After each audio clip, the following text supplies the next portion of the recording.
Nginibingelele ngane zakwethu kuyaphileka. Ngiyaphila mina yabona. Ngiyaphila ngane zakwethu bhekani phela khona ivesi engifuna mhlawumbe sithi ukulicheck kancane labo. Ngiphethe nale iBhayibheli lami. Ngizofika ngilifunde ngesingisi izingane zakwethu bese ngilichaza nangesizulu lichaza ukuthini. Khona indaba engifuna ukuyicacisa la. Futhi khona indaba engifuna ukuyicacisa.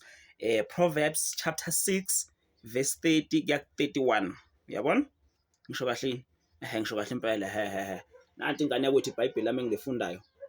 Ngithi ngivezeleyo. Okay, leli verse leli khona engifuna ukuyicacisa, ngifuna abantu bethi iBhayibheli yayiphikisa. Khona indaba ethi ngifuna ukuyicacisa la. Leli verse leli liphathelene ngokweba noma ngokuntshontsha. Uyabona?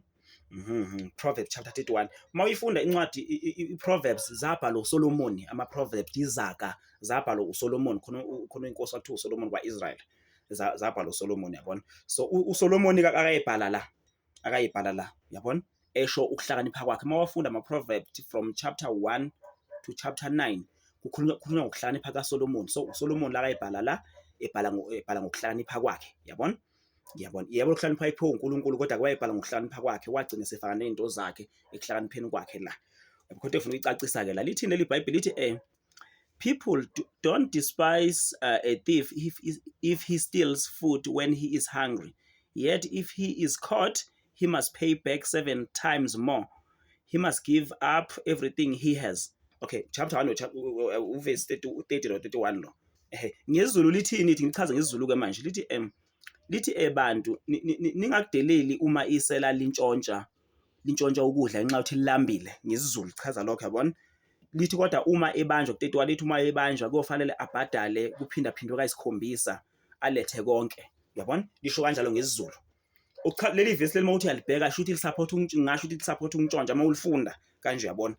Well, mawufunda ke ngale sinemithetho bakuthi esayini ngoNkulunkulu elishumi kuthi uNkulunkulu iBhayibheli lithi mawufunda chapter 20 lithi Exodus chapter 20 lithi do not steal bese kufakwa ungqi la uSolomon endaweni akayephethe ngakubo kwaIsrael endaweni akayephethe kusho uSolomon ngokuhlakanipha kwakhe uthi imayisela lintshontsha ngenxa yokuthi lilambile ningalideleli ngenxa yokuthi lilambile, yabona? So lo mthetho lo awushiwo ngoNkulunkulu, lo washiwo uSolomon, the king of Israel, yabona? Washo wetshela abantu abayehlala nabe akayebaphethe endaweni ukuthi uma umuntu ebanjwe entshontsha ningamlokhuzi ningamhlukumezi, yabona? Ngenxa yokuthi usuke elambile kodwa futhi mayebanjwe uzokubhadala kuphindwe kayisikhombisa, yabona? Umthetho kaSolomon lo akusumthetho kaNkulunkulu, yabona? uSolomon uyakayibhale ngokuhlakanipha kwakhe, yabona? Ngizamlanda ukuthi uNkulunkulu uthe ungantshontshi, akakhathali ukuthi ulambile noma ulambile, akafuni uNkulunkulu ontshontshwa, yabona? So uSolomon uthi wayetshela abantu ayehlala nabo endaweni yangakubo uthi hayi mawukhona umuntu ontshontshayo ngoba elambile ningakudeleli ukuntshontsha kwakhe, yabona? Ningakudeleli ukuntshontsha kodwa futhi mayebamba uyokubamba ulokhuza kuphila. Shula leli iBhayibheli ngisho labantu abaningi bethi yebo kodwa ungabanjwa lela, yabona? Ngoba kusho mawuwabanjwa uzofaka ukubhadala, mawungabanjwanga uyokuphumelela ngenxa yokuthi ubulambile.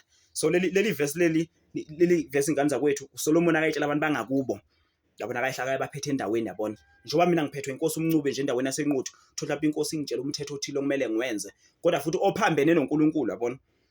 Ophambene noNkulunkulu, yabona? So ungitshontsha ngane zakwethu uNkulunkulu akakufuni. Angazi makezwakala yini?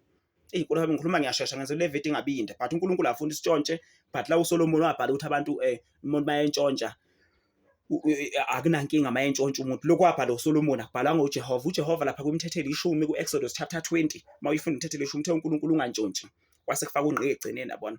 La uSolomon wayejustifya la kubantu bangakubo ngenxa yokuthi wayebona abantu belambile abanye babentshontsha ngenxa babelambile. Wasethi umuntu mayentshontsha abafethe elambile ningamnaki kakhulu, yabona? Kusho uSolomon, kwangasho uJehova labo, esho uSolomon ngokuhlakanipha kwakhe. Njengoba ngisasho ukuthi mawufunda ama-Proverbs kwizaga from chapter 1 to chapter 9 kukhulunywa ngokuhlakanipha kaSolomon lapho. Ngicabanga ukuthi kezwakala ingane ukuthi uNkulunkulu afuna isitshontshe. Ngisazongena nasevesini eliphathene notshwala ngize nalo ukuthi uNkulunkulu afuna isiphuzo utshwala bese ngichaza ukuthi khona omunye wathi hayi noma ningaphuza utshwala khona eBhayibhelini futhi, yabona? Lo kwakuwumuntu, umthetho womuntu akusuka umthetho kaJehova ezulwini, yabona? Danko ke ngane zakwethu.